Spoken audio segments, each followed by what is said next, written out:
Well, good evening. Good evening. It's wonderful to be with you, whether you are here in person or you are joining us online. You are in for a few wonderful treats this evening. We will begin our time together tonight with music from Cantus. Any Cantus fans in the house? Yes. I am one as well. I am one of your number. Well, if you did not know, Cantus is now in its 31st season and is recognized as one of the nation's premier vocal ensembles. Yeah, go Cantus. They are praised for their signature blend of warmth and storytelling that they bring together and to life through music. Known for their innovative programming and performances, they move people like us as they bring the music to life and they shape their voices through every program in a collaborative spirit that is deeply human, that explores connection and empathy and shared experience. And this is the stuff of our ethical lives. So I invite you to join me in welcoming here to the Town Hall Forum, Cantus.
Self-evident, that all are created equal, that they are endowed by their Creator with certain unalienable rights, that among these are life, liberty, and the pursuit of happiness. Above the fruited plain, America, America, God shed His grace on thee, and crown thy good with brotherhood, from sea to shining sea, from sea to shining sea.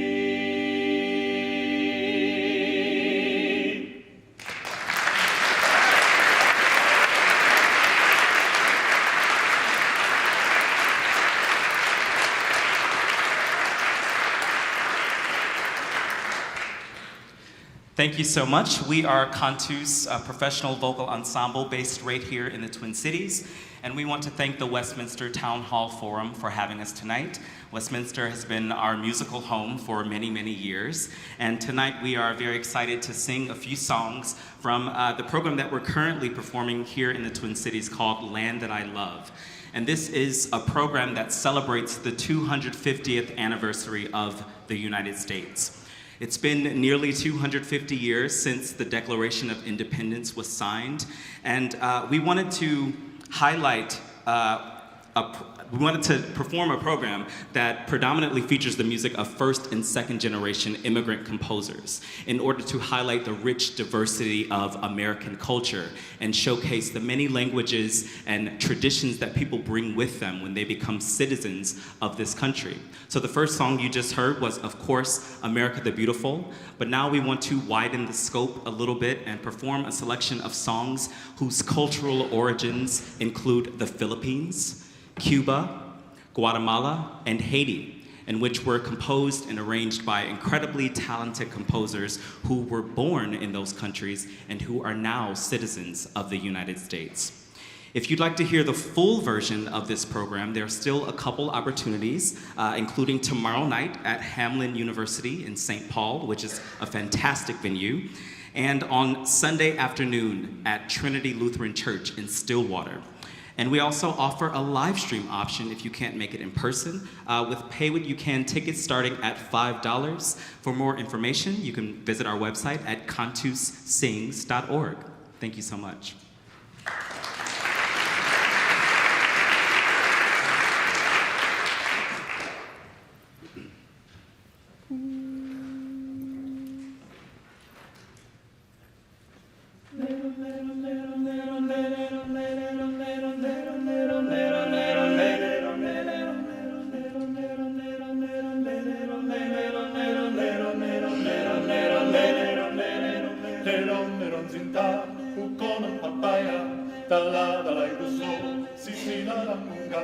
Pagdating sa dulo, nabayan ang sanga, kapos kapalara, umanap ng iba. Lerong sinta, uko ng papaya, dalang-dalay gusto, sisilan ng bunga. Pagdating sa dulo, nabayan ang sanga, kapos kapalara, umanap ng iba. Lerong sinta, lerong sinta, lerong sinta.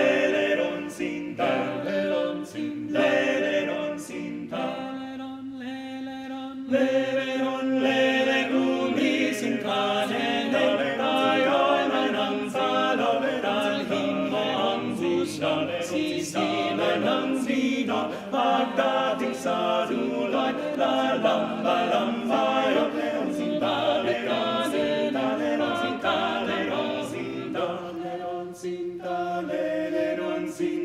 lerong sinta, lerong sinta, lerong sinta, lerong sinta, lerong sinta, lerong sinta, lerong sinta, lerong sinta.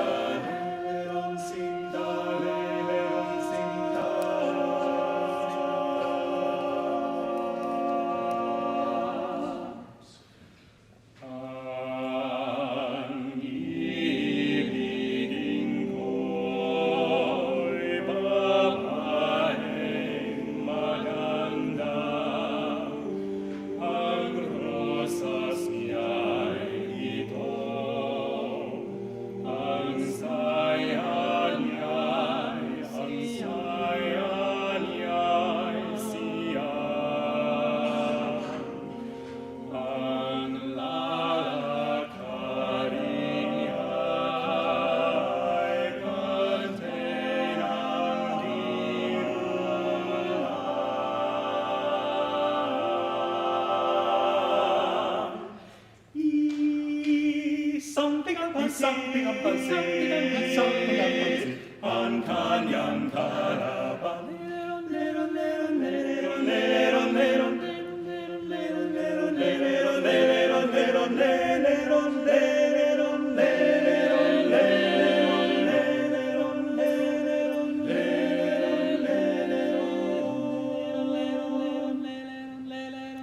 leron,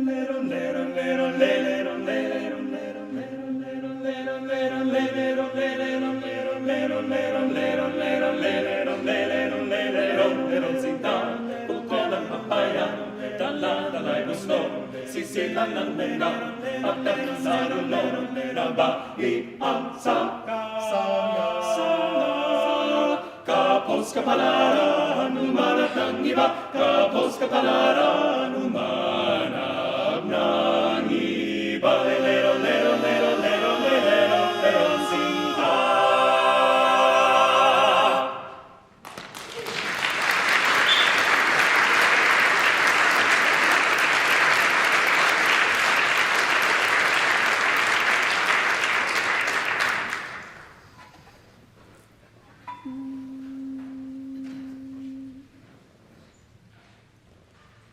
Caserita, no te acuestes, no, no, no, no, no, no, no, no, no, no, Caserita, no te acuestes, ya llegué.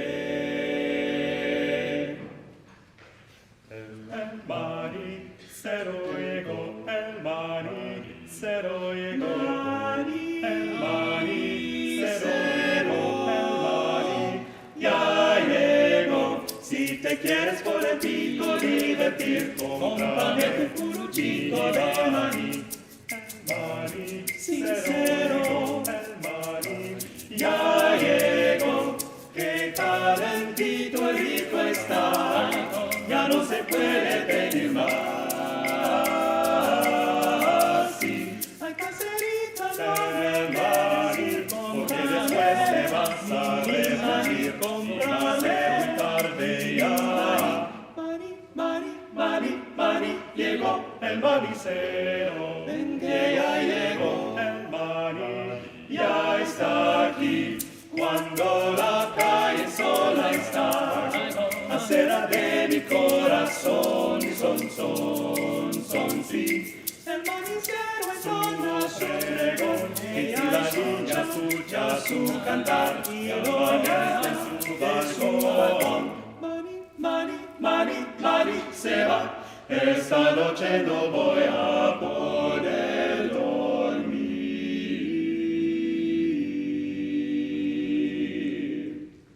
5 un cucurucho de maní.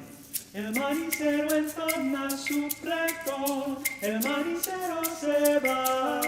El manicero entona su pregón. El manicero se va. El manicero entona su pregón. El manicero se va. El manicero entona su pregón. El manicero se va. El manicero entona su pregón. El manicero entona su pregón. El manicero se va. Manicero, manicero, manicero, ya se fue.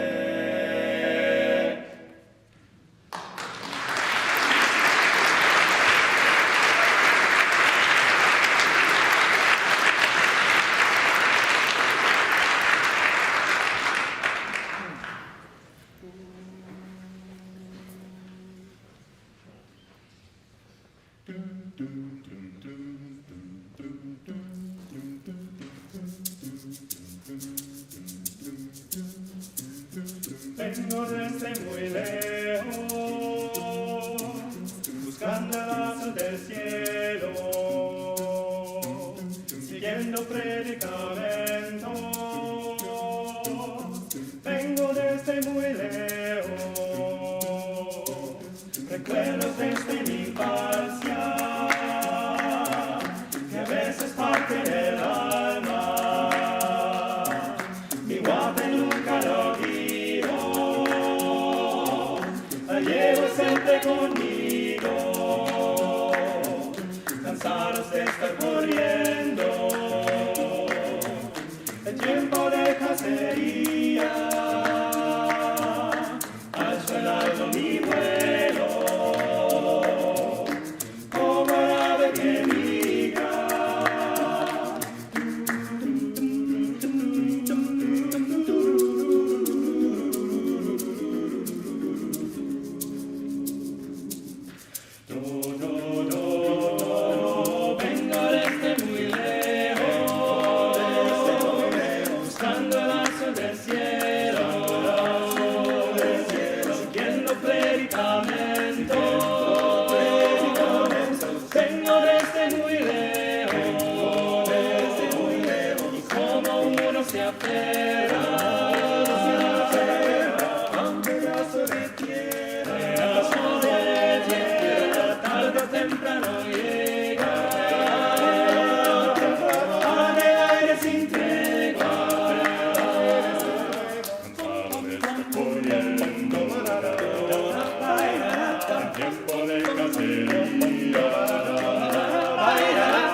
Placata, placata, placata, placata, placata, Placata, oh placata, enfant de tout pays, je n'essaie de pas chanter, placata, chanter, placata, danser, danser, sauter, sauter, placata, placata, enfant de tout pays, je n'essaie de pas tout à pied ou en vélo, s'approche sur les lots, placata,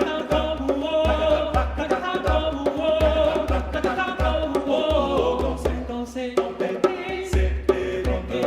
chanter, célébrons soldats, l'âme l'humanité, et chantons tous ensemble notre fraternité, enfants de tout pays, je n'essaie de pas tout, chanter, célébrons l'humanité, et chantons tous ensemble notre fraternité, enfants de tout pays, je n'essaie de pas tout. Malgré ce qui se passe en débit de l'espace, nous sommes une famille de garçons et de filles, vivant dans l'unité d'une seule humanité, chanter, pomper, danser, placata, placata, placata,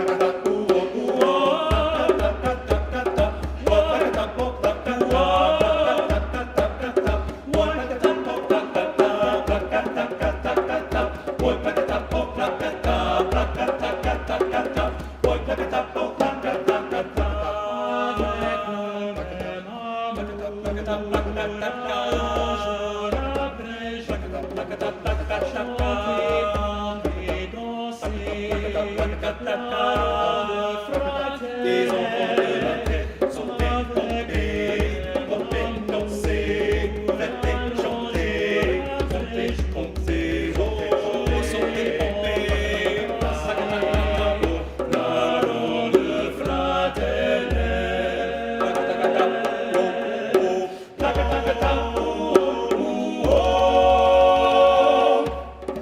enfants de tout pays, je n'essaie de pas tout chanter, pomper, danser, placata, placata, placata, placata, placata, placata, placata, placata,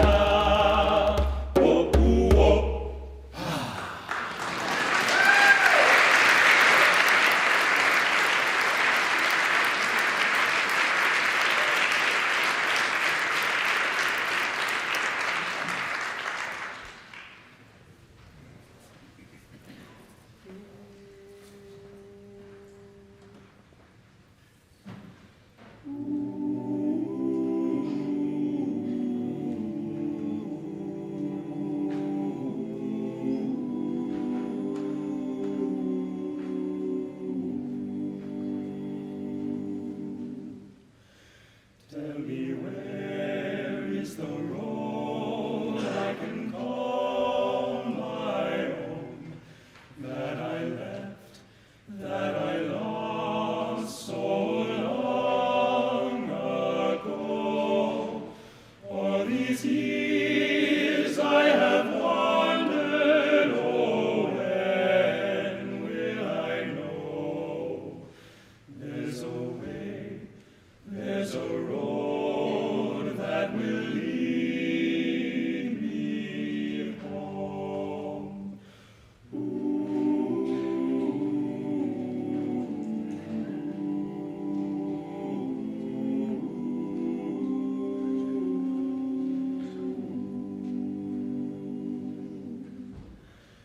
After wind, after rain, when the dark is done, as I wake from a dream in the gold of day, through the air there's a calling from far away.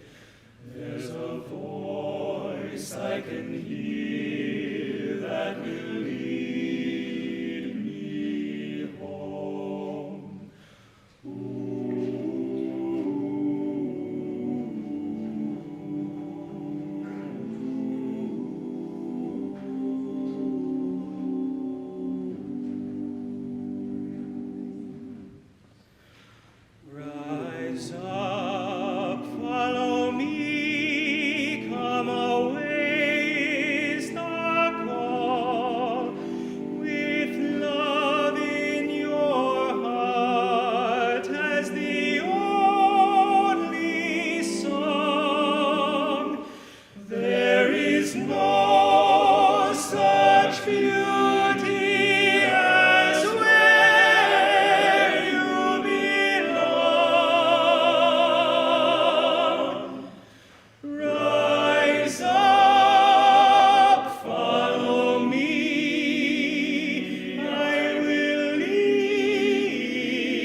tierra bella, mi tierra, de mi tierra santa, santa, oigo ese grito de los tambores, de los timbales, soy la cancha, y ese pregón que canta mi hermano, que no supiera ni de regalo, y que al recuerdo y hace llorar, una canción que vive entonando, de su dolor, de su propio llanto, y se le escucha apenas, mi tierra llora en el mar, la tierra que te duele, la tierra te da, la tierra que me llora, cuando tú no estás, mi tierra bella, la tierra que te empuja, de raízita, la tierra suspira, si no te ve más, la tierra donde naciste, no la puedes olvidar, porque tiene tus raíces y lo que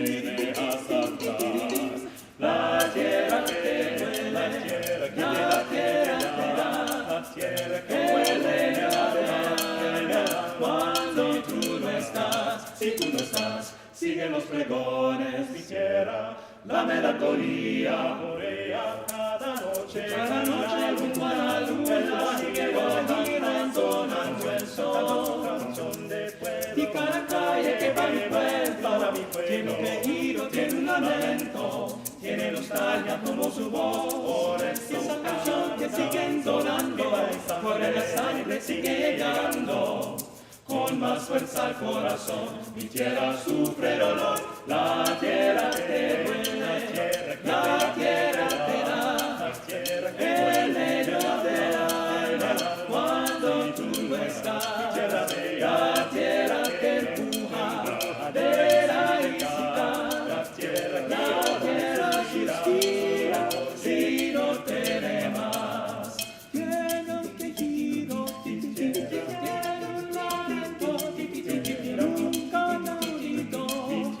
llevo en mi sentimiento, sí señor, oigo ese grito, y me recuerdo, corre en mi sangre, la llevo por dentro como no, canto de mi tierra bella y santa, sufre ese dolor que hay en su alma, aunque esté lejos yo la siento, y un día regreso yo lo sé, la tierra que te duele, la tierra que te da, que me llora cuando tú no estás, la tierra te empuja, de raízita, la tierra suspira, si no te ve más, la tierra suspira, si no te ve más, la tierra suspira, si no te ve más, mi tierra.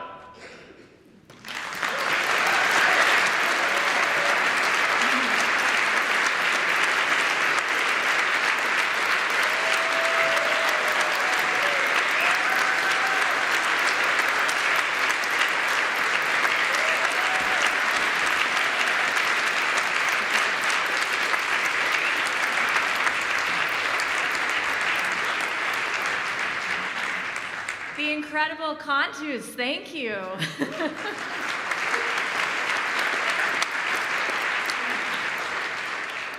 Well, welcome to Westminster Presbyterian Church and the 45th season of the Westminster Town Hall Forum.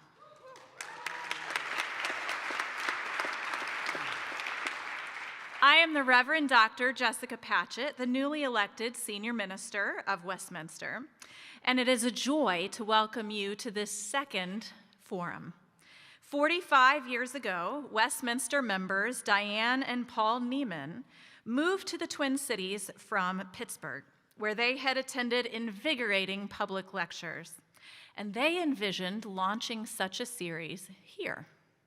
So under the leadership of Westminster's then senior pastor, the Reverend Dr. Don Meisel, the forum launched in 1980 with its first speaker, Watergate Special Prosecutor Archibald Cox. The forum's mission: to invite voices of conscience to address the issues of the day from an ethical perspective. And since then, more than 350 speakers have addressed this forum on a variety of topics. This legacy is part of the reason why I said yes to serve here as Westminster's next senior pastor, because now more than ever, we the people need spaces like this to engage in civil discourse from ethical perspectives. With training in journalism and 2 decades of church leadership, I know how rare and essential spaces like these are. So I invite you to join me in throwing both your presence and your support behind this precious tradition, now and long into the future, because ethics matter.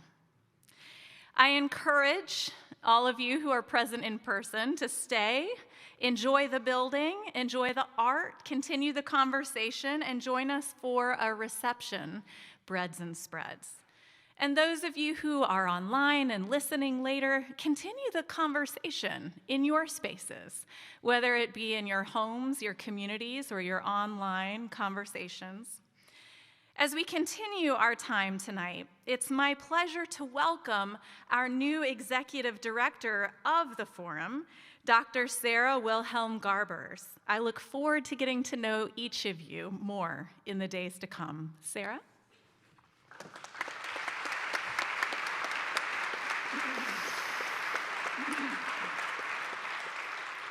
Well, hello, and again, I extend a hearty welcome to all of you. Indeed, for 45 years, this place and space has brought to life conversations about ethics and our public life. And in our 45th anniversary season, our theme is ethics, conscience, and the public square. Seems timely. Tonight, we are especially pleased at the forum to welcome Steve Grove, who will speak on A Time for Reinvention, Reclaiming Our Civic Institutions. While our moderator, R.T. Rybeck, will say more about Steve, I wanted to pause for a moment to just name the vital importance of the conversation we're having, which so many of us know and feel. As the Reverend Dr. Jessica Patchett mentioned, the first forum featured Special Prosecutor Archibald Cox. And do any of you recall exactly what broke open the Watergate scandal? Indeed, yes, I can hear some rumblings from some of you who know. It was the work of Woodward and Bernstein of the Washington Post. And in this moment, as press credentials are being revoked from our trusted news sources at the national level, and in an increased time of pressures on media ownership and consolidation, the questions about the ethics of the obligations and the responsibilities of the press in preserving and uplifting democracy in a civil society are vital and pressing. So thank you for being here tonight. And whether you're with us here in person or if you are joining us online, we continue to bring forward an important part of our time together, which is the time for questions and conversations. So, if you are here in person, you have in your program a note card. We invite you to pull that out, and at any moment during the conversation and what Steve will share, you can write down observations or questions that you have. If you're with us online, you can put comments into the live stream conversation.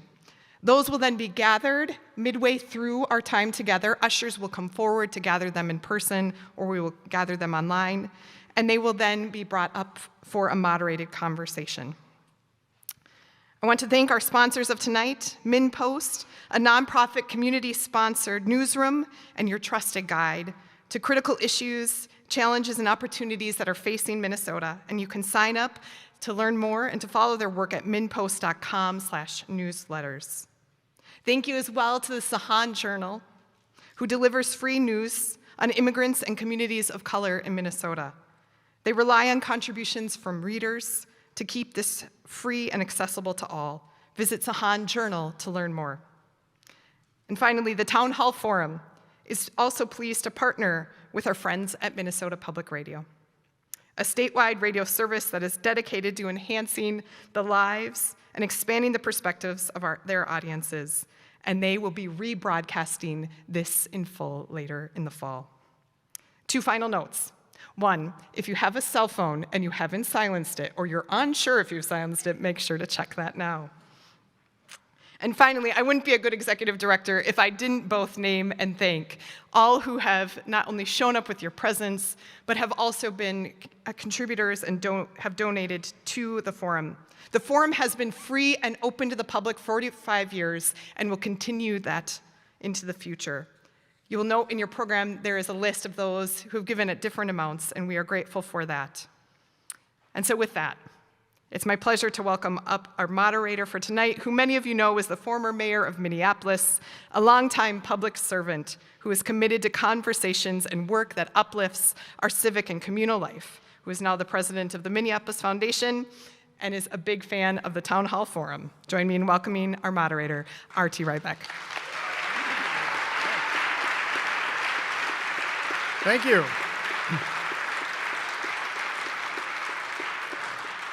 Good evening, everyone. For those of you who are privileged to be here early, Cantus, which is this remarkable, remarkable choral group that actually has its home here in this incredible church, started off the evening by singing America. And I snuck in to hear that. And I looked at some of the eyes and the faces in the room. And I think I saw the same reaction I had of hearing something so familiar we've heard hundreds, maybe thousands of times in a very different context. And I don't know about you, but I began to hear that and think, what is America today? It's an institution. There's a history. There's a complicated presence. What is the future? It's an important way to start an event like this because here we are in a historic church with a wonderful new leader. The Town Hall Forum, a historic coming together that has for so many years brought people together with its new leader. And we're hearing about an institution that I care deeply about. I worked there, but I care more as somebody who's read the Star Tribune since I was very small until now, a very, very experienced older person, let's say. And it is also a moment where we wonder, where is that going? It's consistent with what we've been doing with the Town Hall Forum. Last time I was with you, we were talking to the leaders of TPT and also of Minnesota Public Radio. So what we want to do today is to not only hear about the Star Tribune, but to hear about Steve Grove himself. I was so privileged to know Steve Grove before he moved to Minnesota. He came with his wife, Mary, when they were both working at Google, with Eric Schmidt, who led Google, to hear about some of the youth programs we had here. And unlike people who just come to another town and see something wonderful, they said, we want to be part of that. And they launched a program to bring young kids from this community out to the West Coast to see all the innovations in technology to open their eyes. And then we were very fortunate. Steve and Mary chose to move here, which is one of the best acquisitions Minnesota made since Anthony Edwards, I would say. I could say Carlos Correa, but we'll not say that. And what really happened since then is Steve became the commissioner for trade and economic development for the state and now leads the Star Tribune. He also is a person who has written a book that is something I strongly recommend because it really looks not only at the work he has done, but also in what it means to come back home. From Northfield, after a big career in very high visible jobs, who are we as Minnesotans when we come back home after being somewhere else? So with all of that, I want to welcome him and say that what we'll be doing is hearing Steve speak for about 20 minutes or so, and then he and I will Oprah-style walk down here and we'll have some questions. Do not look too comfortable, please, because you're in on this too. So think about questions, they'll come up to me and we'll be able to present that. So now, with no further ado, please welcome Steve Grove. Thanks, Archie. Very kind of you.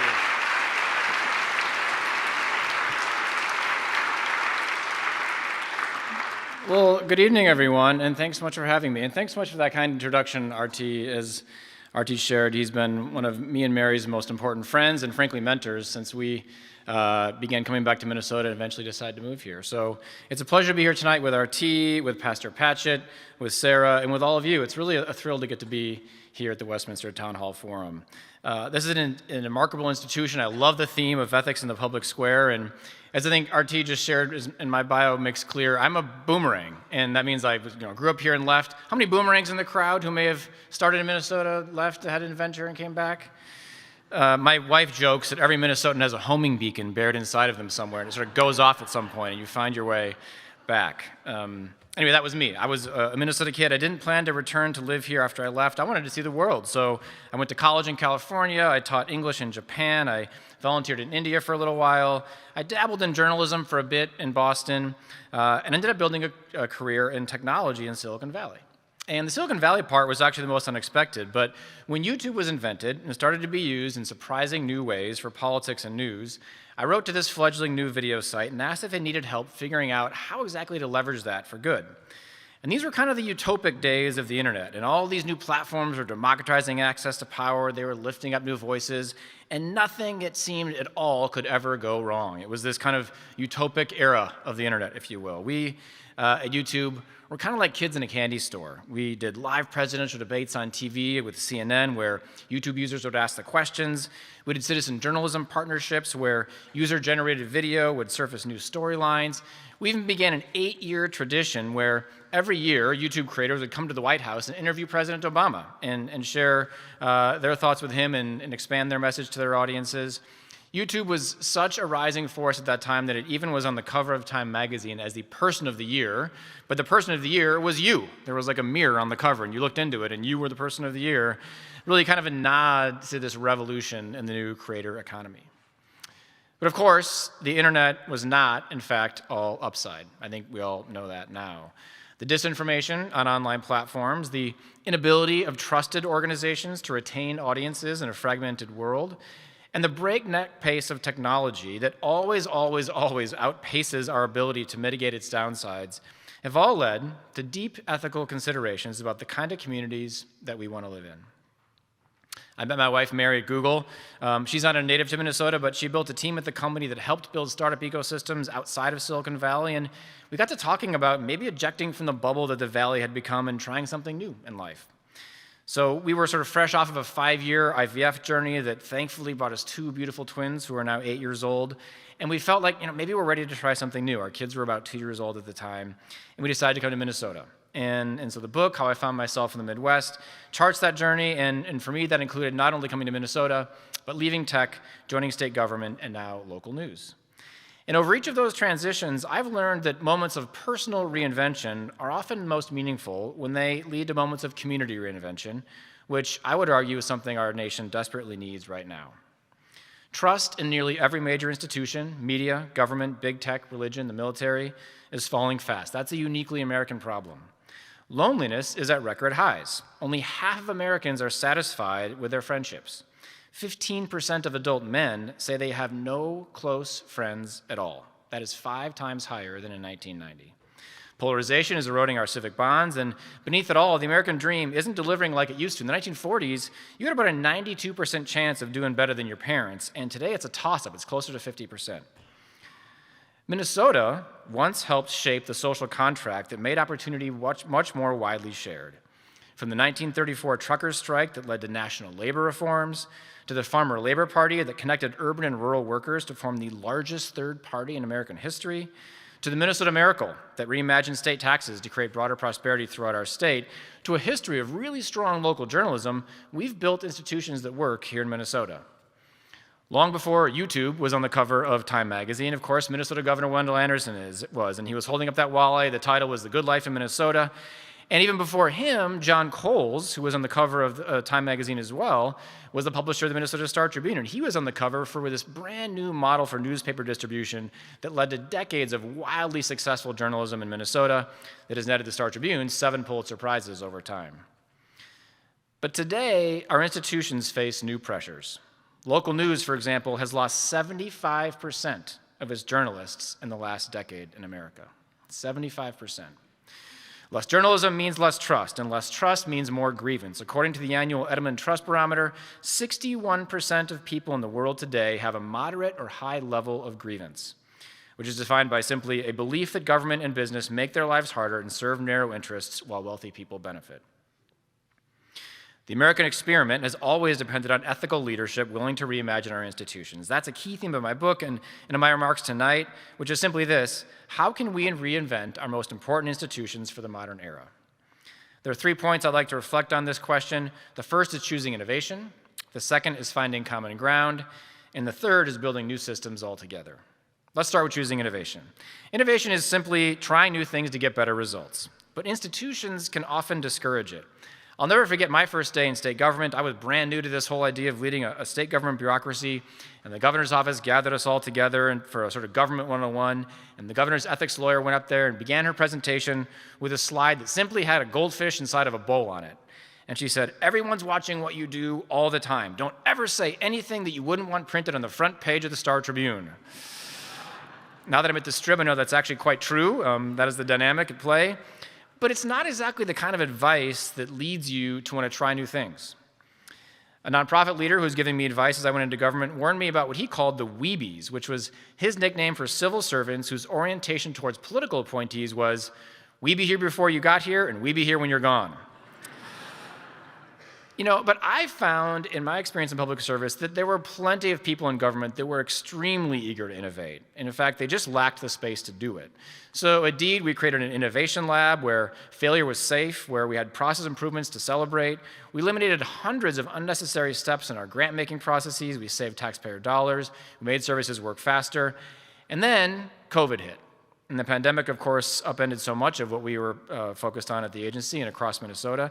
But that kind of changed the risk calculation, too, because suddenly, if you can't get $15 billion in unemployment insurance out the door, then that's going to be on the front page of the Star Tribune. So I was so impressed by the bureaucrats in state government that suddenly used their decades of experience to get extremely creative. And they set up remote call centers. They spread application loads throughout the day by Social Security number. They moved everything to the cloud quickly so that our expanded servers wouldn't crush under the incoming load of 420,000 people who were unemployed overnight when the pandemic hit. And they built new fraud prevention tools that helped ensure we ran a fast and efficient process. None of this was really flashy, but it was innovative. And it ensured that Minnesota got all of the federal unemployment insurance benefits out faster than any other state in the country.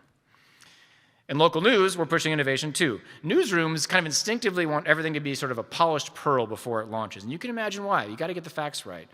But I came from a culture at Google where our mantra was just launch and iterate. You got to get it out the door and then see how audiences react and improve it from there. At the Strib, we're kind of trying to marry both of those things. Of course, we need to ensure that we get the facts right. But if we're going to make it in this environment, we've got to be willing to try new things and to take some big bets, some of them risky. This year, we launched something new called Strib Varsity. It is a platform for high school sports journalism, scores, stats, stories, live streams. The strategy is pretty simple, frankly. It's if your kid's name is in the paper, you're more likely to buy the paper. That's kind of the strategy.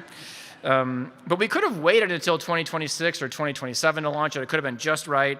But we knew we had to move faster than that. We got it out the door, and now we're improving that platform based on real audience feedback. Our company mantra, the Strib, has now become swift, clear, and brave. We talk about this all the time. We all have that little sticker on our laptops that says swift, clear, and brave. It's just sort of how we're rolling. If we're going to meet this moment, we got to be trying new things and learning fast. Now, innovation can happen in any institution, and I've found things to be really helpful in my experience in these two institutions so far. I would lift up the fact that you got to begin with the end in mind. You have to define clear goals that you can measure to make sure you're getting there. You got to create a space where failure is okay, and no one will, or else nobody will take any risks. You got to fund R&D efforts in these institutions so that you can be on the cutting edge of delivering for people. And you got to build a culture that people want to work and be a part of. Institutions should be exciting places to work, and there's no reason they can't be. When you focus on culture, you can attract people into these institutions that might not have otherwise thought about taking time in government or media. At the Strib, we found that a majority of our new executive team comes from actually outside of journalism. Startups, retail, pro sports. We're bringing fresh eyes into this moment to try to reimagine how we might build a leading model for local news in the country. The second reflection I'd offer on reinventing institutions is to find common ground, something that has obviously gotten harder as polarization grows. A recent survey of local government officials revealed that 87% of people believe that polarization is hurting the country. I saw this firsthand in the crisis after George Floyd's murder when I was tasked with working alongside the only split legislature in the country, a Republican Senate and a Democratic House, to help rebuild Lake Street and other corridors that were hit during the riots. Now, the senators were concerned about state dollars flowing into Minneapolis to fix an urban problem that they blamed state and local leaders for. And the House members didn't see why state dollars going to Lake Street wasn't just the same as when the state might swoop in and help, for example, when a rural Minnesota town was hit by severe weather. Both sides wanted to get to yes, but struggled to find a way. And after weeks of negotiating, we landed on a package that worked by giving dollars both to the corridors that were hit in the wake of the murder, but also to main streets around the state that were hit by pandemic mitigation. And we got a lot of help from people across the market and the ecosystem. One of them is R.T. Rebeck, our moderator tonight, who not only helped us construct a plan, but it gave us a name that everyone could kind of agree on, which was the Main Street Revitalization Program. And that program, while it was not perfect in any way, did get hundreds of millions of dollars moving to rebuild those corridors. And it happened because political leaders were able to find some common ground and work together. And as you all know, that has long been kind of a hallmark of Minnesota's state government. The same is true about finding common ground in journalism. I'll never forget that early in my time at the Strib, we visited the Leech Lake Reservation on a series of listening tours we were doing across the state. And we sat down with some tribal leaders who told us that they were glad we were there, but just so you know, we have never forgiven you for a story that you wrote 20 years ago that was a deep investigative story about a murder on our reservation, and no one here reads the Strib anymore because of it. You can imagine, my shock at that moment, and we had a great listening session, learned some more, and when I went home and checked the story, I discovered it was really the only major story that we had written about that reservation over a period of decades. Ethical reporting isn't just getting one story right, it's getting a community right. That's why we now have over 12 reporters living and working outside of the Twin Cities. We're trying to expand into being a more statewide paper, but if you're going to do that, you got to actually show up and live in the communities that you're reporting on. I think institutions also need to reclaim their relationships with those that they serve. Instead of ceding that territory to social media, to the internet, that has been so commonly the trend across so many institutions. People should trust their institutions just like they trust their Google accounts. They should feel the warmth with the services that they're provided in the same way that they feel warmth with their Spotify accounts. They should experience real physical community in the same way that they feel vitality and energy in their group chats. One of my favorite stories from a Strib listening session was a woman who came up to me after we were learning about what the community cared about and said, "I love my print paper so much that every day I take it off the stoop, I put it in the microwave, and I turn it on for 30 seconds so I can read a fresh, hot, piping newspaper every morning."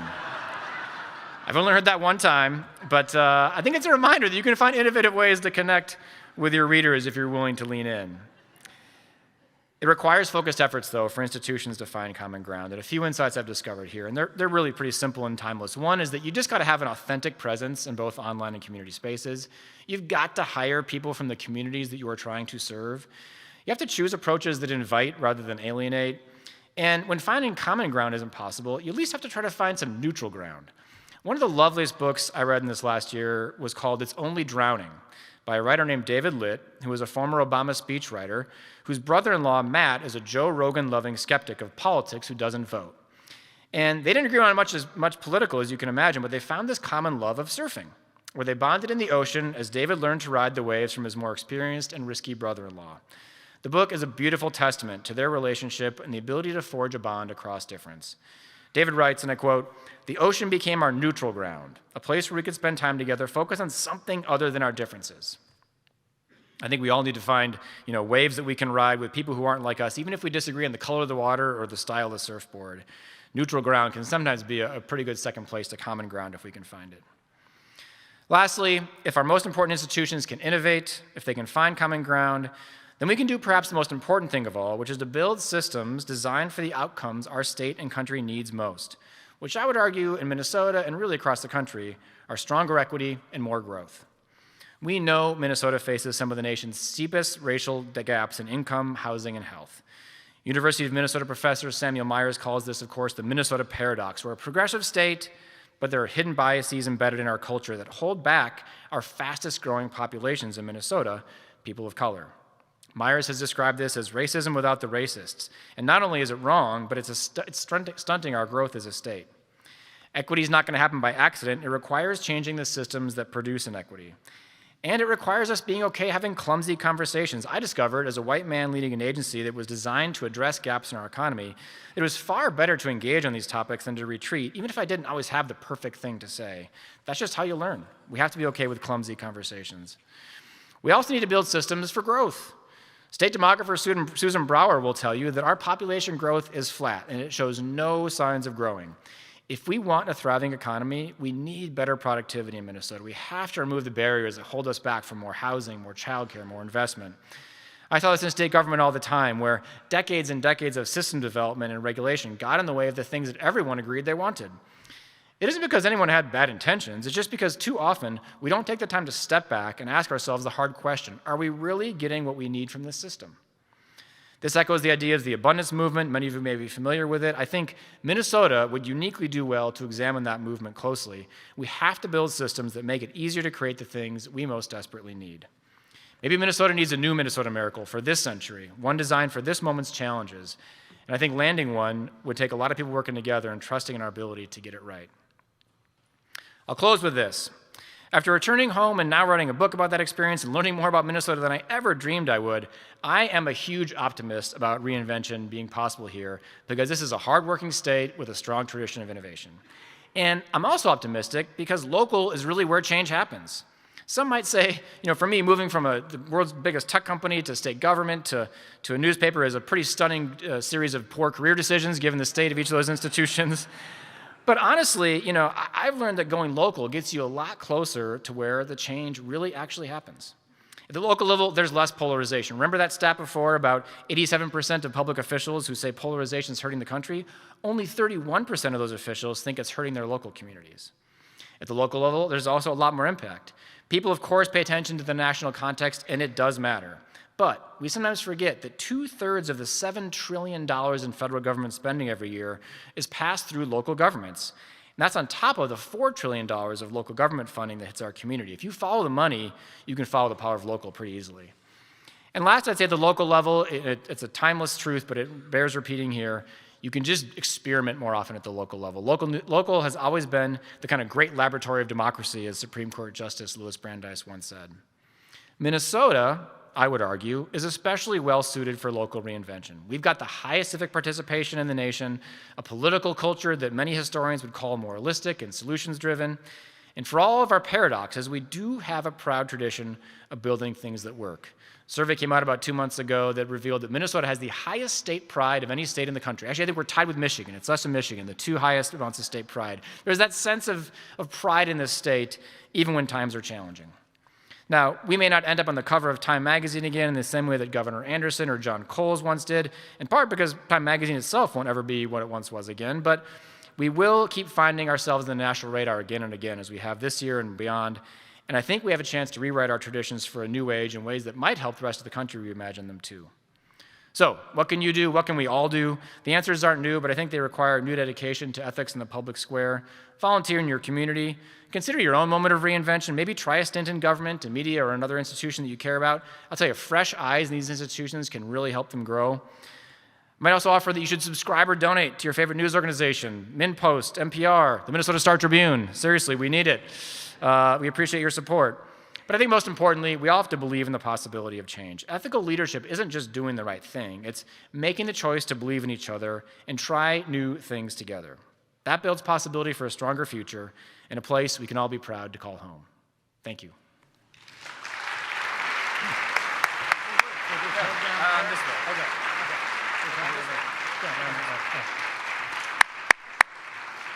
Thank you so much, Steve.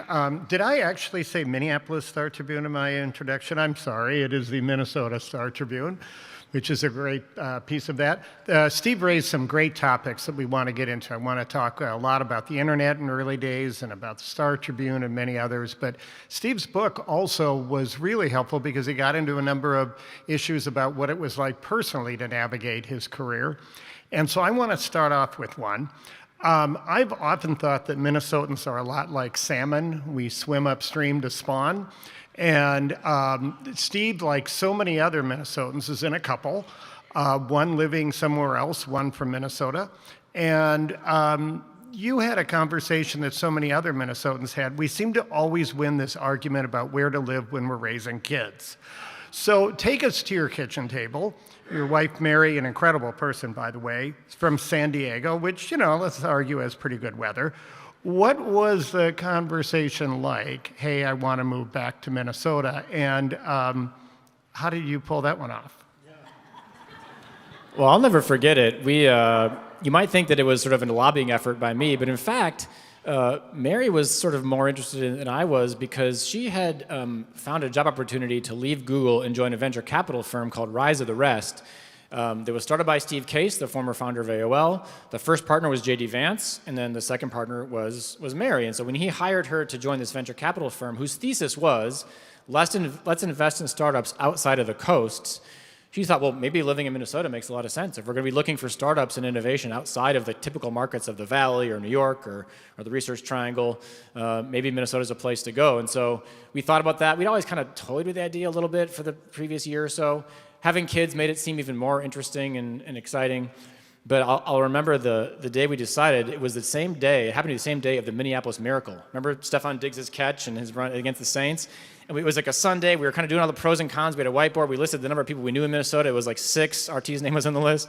And then Diggs hits that touchdown, and we're like, let's do it. So, yeah, it was an exciting moment, but a good decision. So the Vikings win the Super Bowl, we get more transplants. I think that's right, yeah. That's the really secret good. sauce. One of the things in your book, I enjoyed the piece where you first saw YouTube and you began to think about the possibilities. And back in those early days, I became vice president of an internet media company, and I hadn't been on the internet. And I remember the possibility, and I remember the democratization of information that was promised, that now you were in a two-way dialogue with media, and now anybody could get information out. And I want you to take us back to some of those early days. We'll catch up to what's going on now, but talk a little bit about what promise you saw as you began to see the internet develop and as you went into newsrooms at that time. Well, if I had to use one word to describe it, it was just exuberance. I mean, we were so thrilled. It was like suddenly with flip cams or cell phones, everyone had essentially a satellite TV truck in their back pocket. And that had so much possibility. And because the tools were being used to hold politicians accountable, they were also being used by political leaders to reach new audiences. And so really the moment that kicked it off was a senator in rural Virginia who was captured using a racial slur on a YouTube video that went viral and ended up kind of sinking his campaign, which not only flipped his seat from right to left, but flipped the entire U.S. Senate from right to left. George Allen, Virginia, for those political history buffs in the room. So that was kind of the dawn of YouTube politics. And from there, I think, politicians follow the eyeballs. And so we had this kind of opportunity to lift up the platform and do things like those debates. We had snowmen asking Mitt Romney a question about climate change on a YouTube video on live television. This kind of just kooky, fun, early stuff. Where the real power, though, ended up being on that platform early that was most exciting was really in citizen journalism. And you think back to the protests in the streets of Iran in 2009 or the Arab Spring, and suddenly these protests, when journalists were kicked out of the country, could be covered by platforms like YouTube. And it was really powerful. But those were also the early days when we realized, you know what, some of this could be tricky. Many of the protesters that were jailed during the Arab Spring were identified because leaders would look at the YouTube videos and do, figure out who it was and then go out and arrest them. And we had no facial blurring technologies or anything like that. We wouldn't have them for a year. So technology always has to kind of catch up to the influences. But those early days, we kind of found ourselves in a lot of really exciting positions. And it was kind of a unique time to be in the Valley. So there were a couple other waves of change after that. The first one I want to ask you about is when money started to get into the equation. And so you were there when people would get an idea in the morning, they'd get funding on a promise, maybe it would work or not. What did money begin to do to all of that? And there was a lot of money to innovate, and there was also a lot of money to risk, and there was also a lot of money that put the motivation away from democratizing the information and instead about what's going to be a profit, right? What was that like? Well, YouTube was bought by Google for about $1.5 billion, and the big win there, in addition to just the founders, getting a payout, was the fact that Google's servers could actually handle the load of videos being streamed at that amount of frequency. In the first 2 years, the guidance that we all got from Google's CEO was just keep the thing growing, just keep it growing. YouTube had sort of beat Google Video, and it was like, just keep growth happening. The recession hit, economic concerns, came into play. And yes, there was a time when we did that scene in YouTube debate I was talking about before, we could kind of take over the product team for a month to build a new debate platform because it just felt like the right thing to do.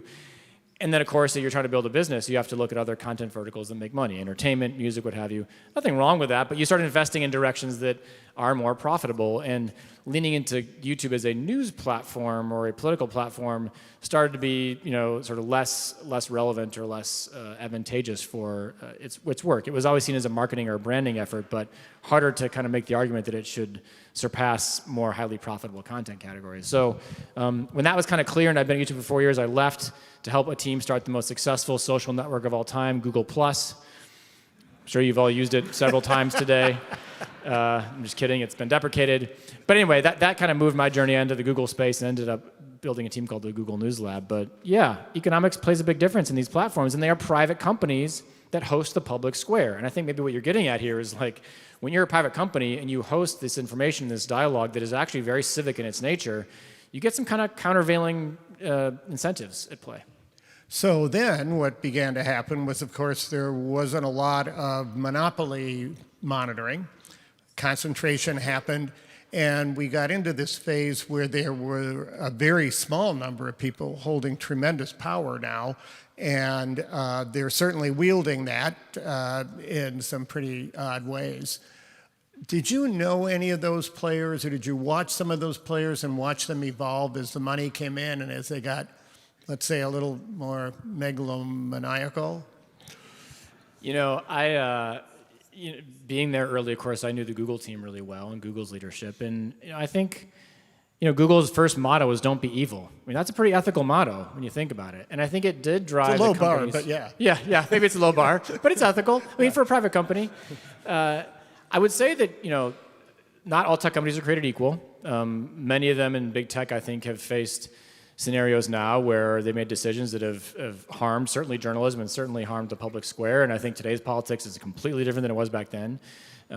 But at the time, it was very much about, how do we get the world's information accessible to most people and make that really a useful experience. But I think when you think about the monopoly power that newspapers once had, that essentially tech grabbed, you now have a very different sort of control variable on top of our system for information, and it has its downsides. And I think it's moved so quickly that in some ways, tech companies haven't found ways to mitigate against the challenges, but they also haven't found ways, as much as I think we all would hope that we all can together, to help the business model of journalism still thrive. And for us today, we depend, of course, on Google for traffic to the Star Tribune's website. But if you can find the answers to your questions on Google's search landing page through an AI summary or overview, then you have no desire or no need to kind of come to the Strip. So we're working with Google on precisely that challenge, but that's a pretty existential threat we now face because of that power shifting from media to tech. One of the things I appreciated in your book is when you were talking about when you got into government and you recognized the talent and the skill of the public employees. I had the same experience where I was surprised early on, and then not at Gretchen Musicant sitting in the front row was my health commissioner, and she is an absolute godsend to the people of Minneapolis. And there were so many like that. Can you tell us a little bit? I mean, come on, you might be a little surprised, weren't you, that there was that kind of talent?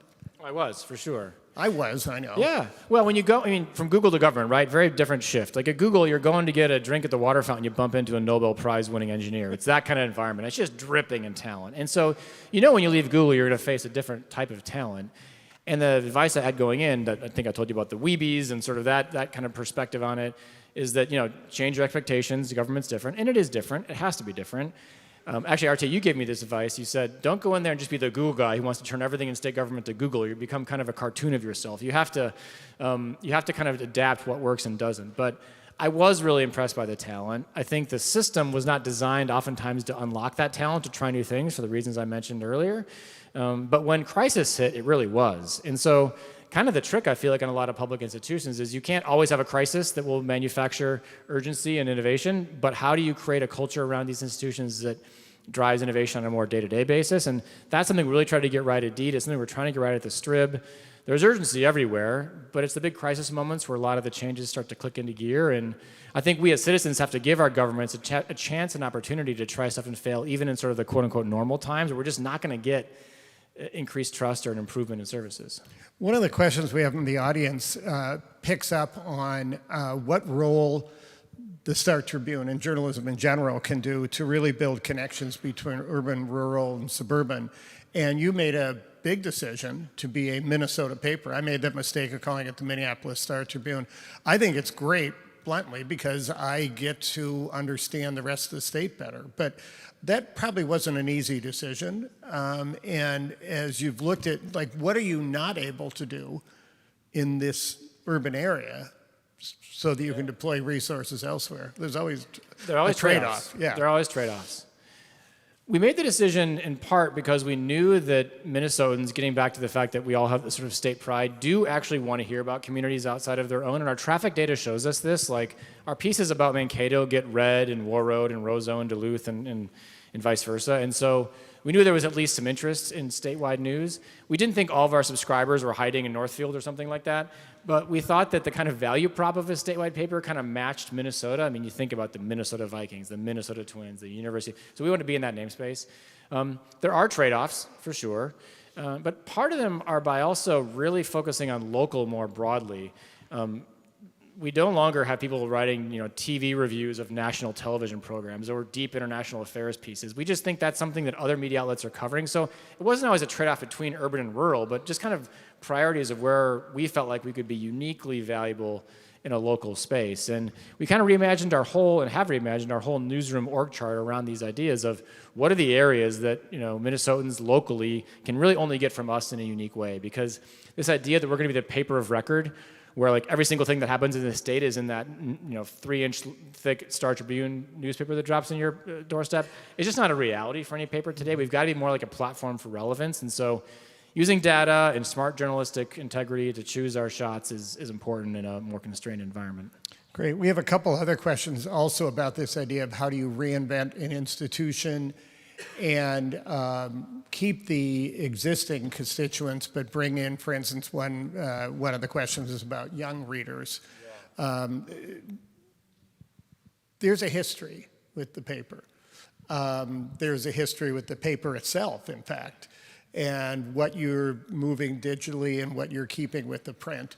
How are you navigating all of that? You're an institution, you talk about reinventing an institution.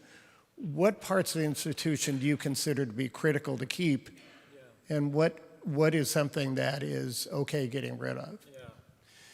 Well, at the end of the day, our biggest differentiator is that we want you to know we have real humans with real notebooks and real pencils out on the street doing journalism, right? And I hate to say that you shouldn't have to say that, but in a world of AI and bots and a whole different realm of content creation, that is our biggest value prop. And in fact, we have just launched a bespoke investigation team. The first time in 10 years that Trib has actually had its own standalone investigative team.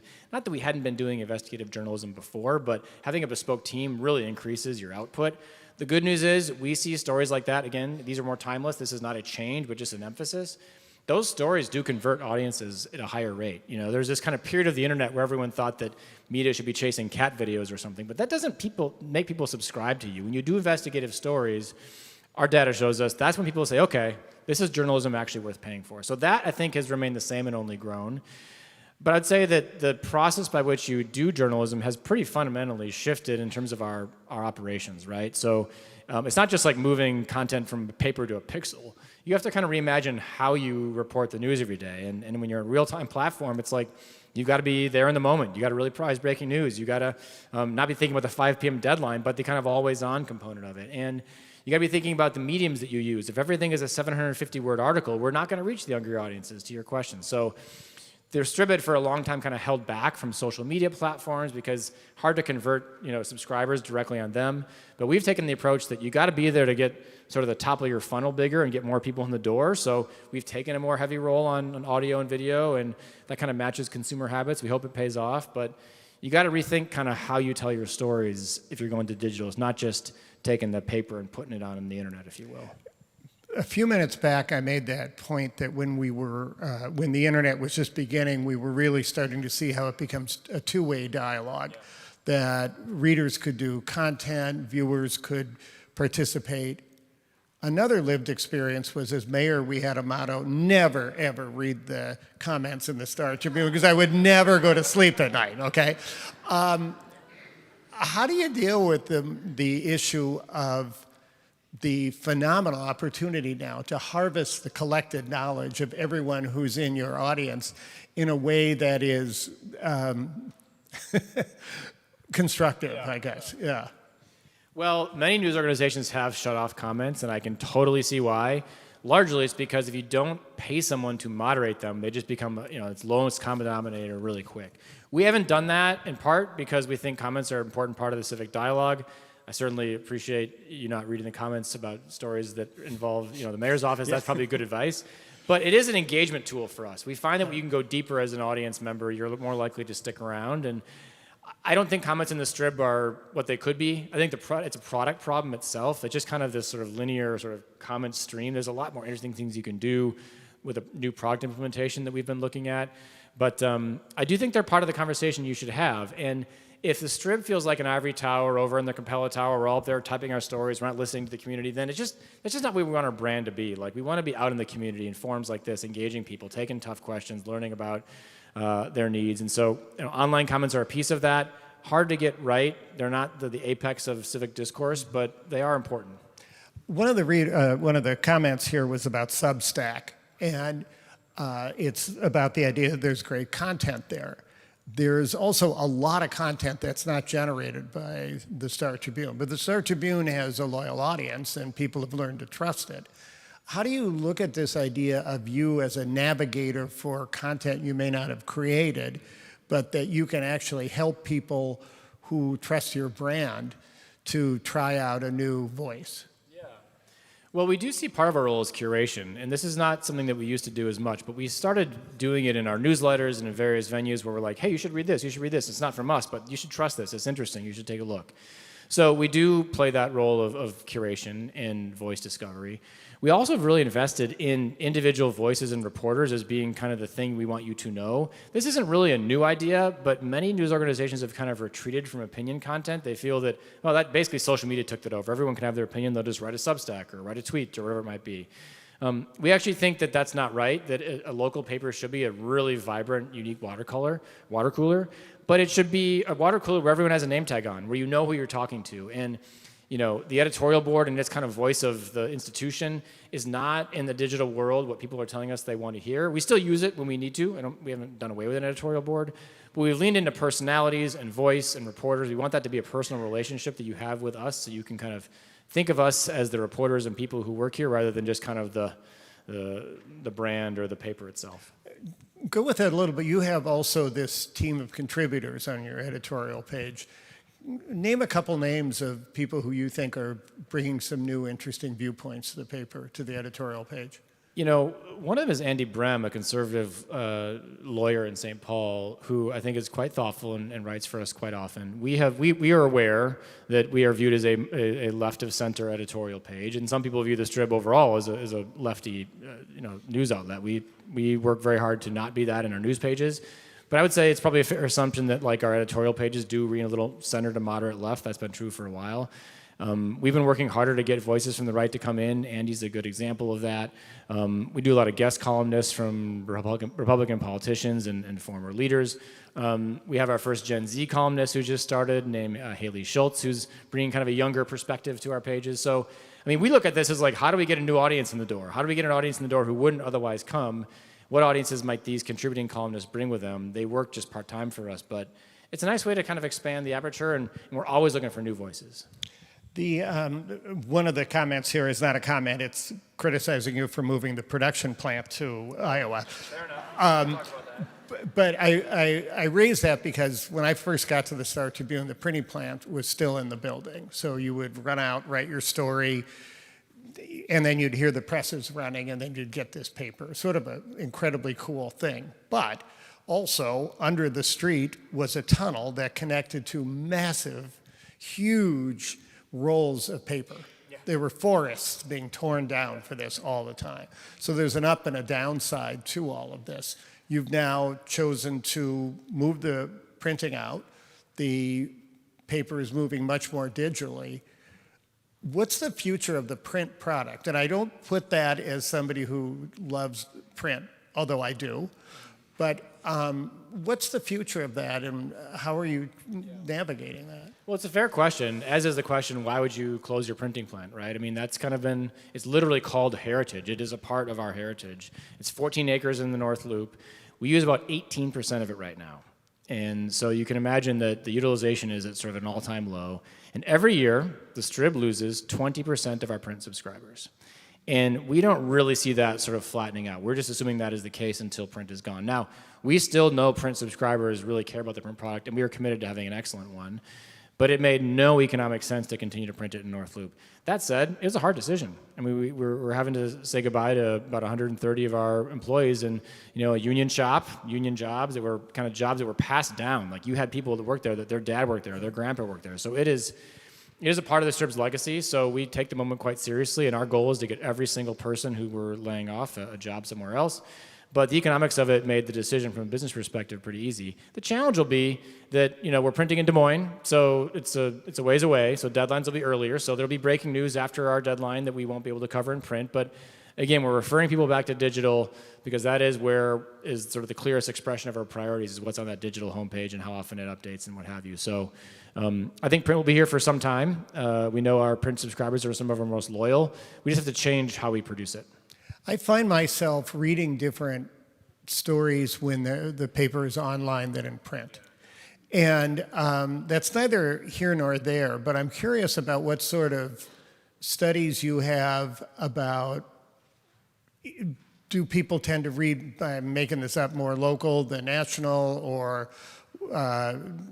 what's the difference in readership patterns between print and digital? I actually think it's pretty significant. I mean, the decisions that editors make about what you place in a print publication and the sort of emphasis that you give to it hold a certain weight that a digital product can never completely replicate. Now, with one exception, I would say, which is we do have an e-edition, which is literally a kind of page-by-page sort of PDF of the print paper that it lives online, which many people love. It's a surprisingly popular product. Many political leaders read it every day, even if they're younger, because they know that's kind of how people are perceiving the placement that editors make when they get the paper. I think there's something in the serendipity of a print product. You might bump into something you wouldn't have been fed by an algorithm or you wouldn't have seen otherwise. I think that's really powerful. So we have to find new technology ways to do that. There's also, as we've learned about the different types of readers that we have, a reader type that we call the completionist, which is that someone who just reads the whole paper every day, right? You get the paper, you read the whole thing, you put it down, you're like, okay, I know the news. And that is not a modern news reading experience, but it's kind of a powerful one. And so how do we replicate that in digital? I don't know the answer to that, but I suspect it's important. I worry about news fatigue, that people are sort of tired. How many of you have taken a vacation from the news for a week every once in a while? I'm raising my hand. You kind of need to every once in a while. And I think we got to find ways to retain loyal customers for a long period of time. And those who kind of can complete the news or feel completed by it are more likely, I think, to stick around. I've got a couple questions on one story that you'll probably want to react to. Why didn't you put the No Kings March on the front of the Star Tribune? It's a fair question. It's a very fair question. And I think, okay, I'll pause for a second. I think it's a fair question. And it is an editorial decision that our newsroom editors make every day on the print homepage versus the digital and what have you. So I don't have like a great answer for why that editorial decision wasn't made, but I will say we've got a lot of feedback on it, and we've had a lot of discussions internally, and it has shifted and shaped just our conversations about the print homepage. But I think it's also important to know this. 3 times as many people saw and read our robust and very deep coverage of the No Kings protests on Saturday than even are subscribed to the print paper on Sunday. So if you really want to know what is the clearest explanation of our editors and our editorial team's priorities, it is that digital homepage that is that expression, and that is by far where more eyeballs are seeing that work. That said, the print front page has a special power to it, right? It's the kind of thing you print out. It's the kind of thing you send to your friend, and we recognize that, and I think it's feedback we take seriously. Yeah. Your book dealt with more than just the Star Tribune. There were some great things in there. You really painted this picture for us, and thank you for giving us a piece of your history personally. You talked about growing up in a very religious family. You talked about how that, if I read it right, was part of why you just needed to get out. You came back. You stumbled into a church in Linden Hills, which bizarrely is the same one I did, St. John's Church. By the way, it's the minister of mine there, Bishop Ariane Buddy, will be here in December. Please come back, by the way. Would you mind just sharing a little bit about that? Because I thought it was really quite fascinating. Yeah, when I set out to write the book, I was excited to write about this place that I rediscovered. And I never expected to write about fertility or faith or friendships. But when you start writing a book, things come out that you didn't always expect. And I had a great editor named Stephanie Frerick, who is with Simon & Schuster, the publisher, but is from St. Cloud originally. So it was a great conversation we had about how to craft the story and what to share. And those pieces around faith and fertility were done very much in concert with Mary, my wife, because you share those details as a couple, and the faith piece too. So my parents were amazing parents. We're very close today and have always been very close. And I grew up in a family where they were very conservative evangelical Christians, and that for me was could at times be a little overbearing for where I was learning and growing as a person. So yeah, I did leave Minnesota with a little bit of I don't know if religion is for me, and certainly in that context it didn't feel right. And didn't really know if I would come back to it. But being that we're in a church, maybe it is appropriate to discuss that I actually think churches and institutions are some of the most important bodies we have in our society today to hold people together based on something that goes above and beyond just kind of our day-to-day lives. And I did stumble into St. John's and met an amazing pastor there, Pastor Lisa, who has become a mentor for me and kind of brought me back into a church where I felt like, yeah, there's something here I really resonate with, both spiritually, but also in terms of community service and St. John's role in the community. And actually, next Thursday night, I'm going to be there giving a talk with Bishop Loya, who runs the Episcopal Diocese of our state. It's a wonderful place that's committed to service. And for me, that journey not only involved finding my way back into a church, but reconnecting with my parents on these issues, who were the kindest and most generous and thoughtful partners for me in my own faith journey. And it was really a great homecoming blessing for me to be able to reconnect with them on faith. It's interesting to put that in the context of also you now having children and all of that. That whole wonderful campaign, We're Becoming Our Parents. Love that one.